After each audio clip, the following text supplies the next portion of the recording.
Welcome to How to Retire on Time, a show that answers your questions about all things retirement, including income, taxes, Social Security, healthcare, and more. This show is an extension of the book, How to Retire on Time, which you can grab today on Amazon or by going to www.howtoretireontime.com. My name is Mike Decker. I'm the author of the book, How to Retire on Time, but I'm also a licensed financial advisor, insurance agent, and tax professional, which means when it comes to financial topics, we can pretty much cover it all. Now, that said, please remember this is just a show. Everything you hear should be considered informational, as in not financial advice. If you want personalized financial advice, then request your wealth analysis from my team today by going to www.yourwealthanalysis.com. With me in the studio today is Mr. David Franson. David, thank you for being here. Yes, glad to be here. David's going to be reading your questions, and I'm going to do my best to answer them. You can send your questions in right now to 913-363-1234. Once again, that's 913-363-1234, or email them to heymike@howtoretireontime.com. Let's begin. Hey, Mike, is a 3-year reservoir enough for retirement? No. Yeah, that was easy. Okay, we can Yeah, turn the just lights move off on and go home now. And the reason is you are taking two very big risks, maybe more, but let's just do two.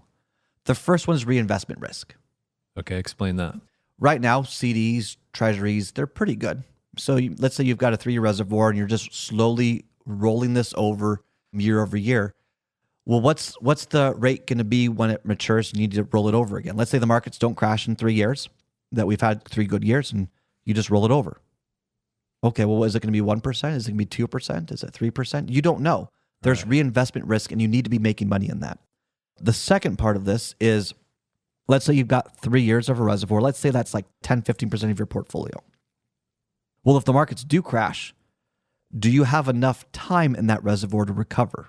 3 years, you might do well, but now your other assets have barely recovered.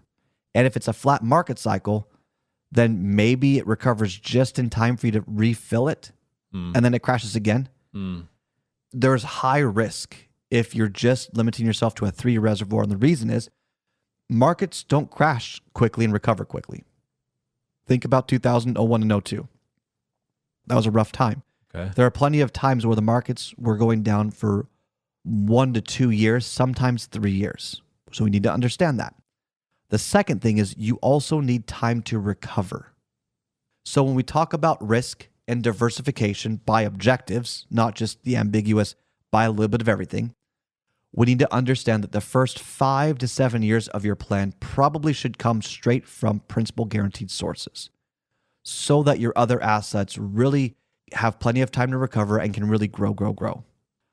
After 5 to 7 years, then you can get a little bit more dynamic of saying, okay, I've got 4 or 5 years left in the reservoir.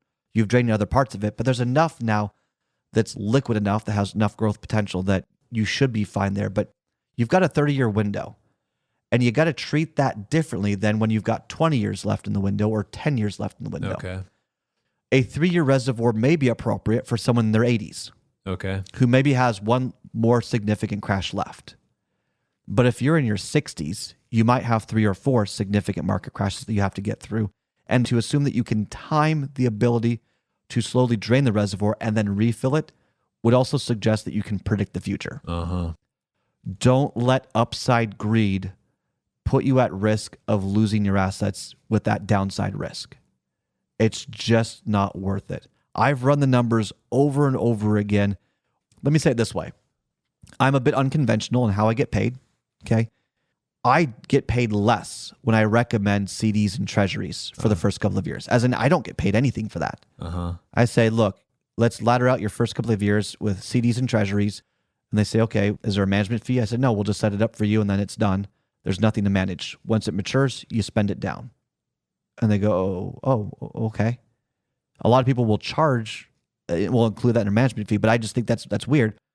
Why would I do that when I don't get paid on it? Because it's what is right for a client. The numbers are clear as day when it comes to statistical probability. My research is pretty clear that if you want the flat numbers, take the amount of assets that you plan to use for income for the next 30 years. So let's say all of your assets are intended to generate income or maybe you've got some legacy. So let's say 70% of your assets are intended to be for income and 30% for legacy. Okay.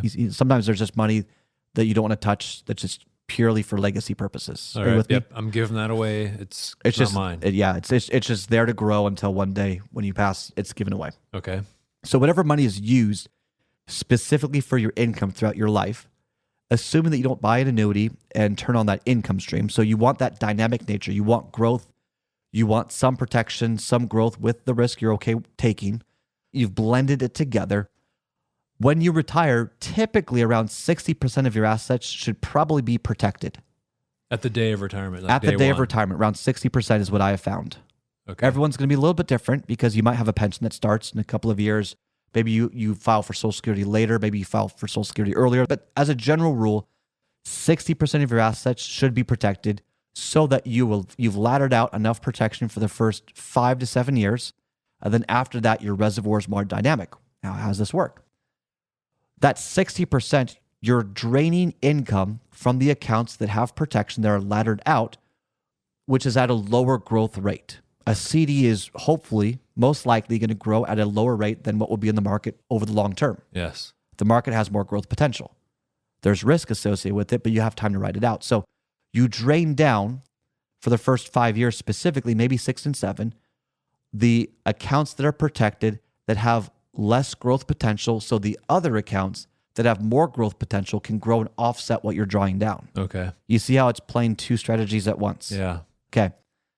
So in 5, 7, 10 years, your reservoir, your protected accounts might be 40%, might be 30%. Okay. But you just got through the first 10 years.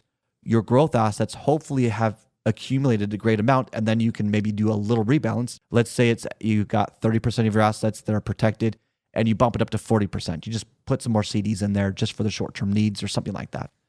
And that's in your 70s now. Maybe you're around 40% in your 70s, and maybe in your 80s you have 20%. The older you get, the more risk you can take because you have less market crashes probably ahead of you, and more of your assets are shifting from income for you to, oh, you've got leftovers. So spend it or plan to give it. But do you see how each phase plays an important role of it all? And just to be clear too, the reservoir, you're using that for all of your expenses, all of your travel. It's like funding your whole life, right? Yeah. Yeah. I mean, you've got two options here. One is you can lock up assets into a fixed income stream from an annuity, guaranteed for life, backed by the insurance company, but there's no flexibility. Or you can build in the protection while maintaining the flexibility so you can adjust your needs along the way. Right. This is my bias.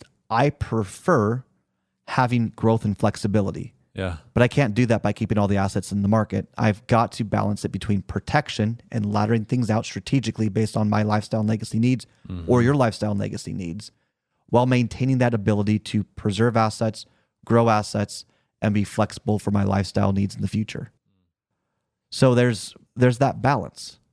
And we all need to live within our emotional and economic limits, but we need to understand the risks that we're taking. And I just fear that because markets have really just gone up, up, up, that we have forgotten when they go down, down, down. Yes.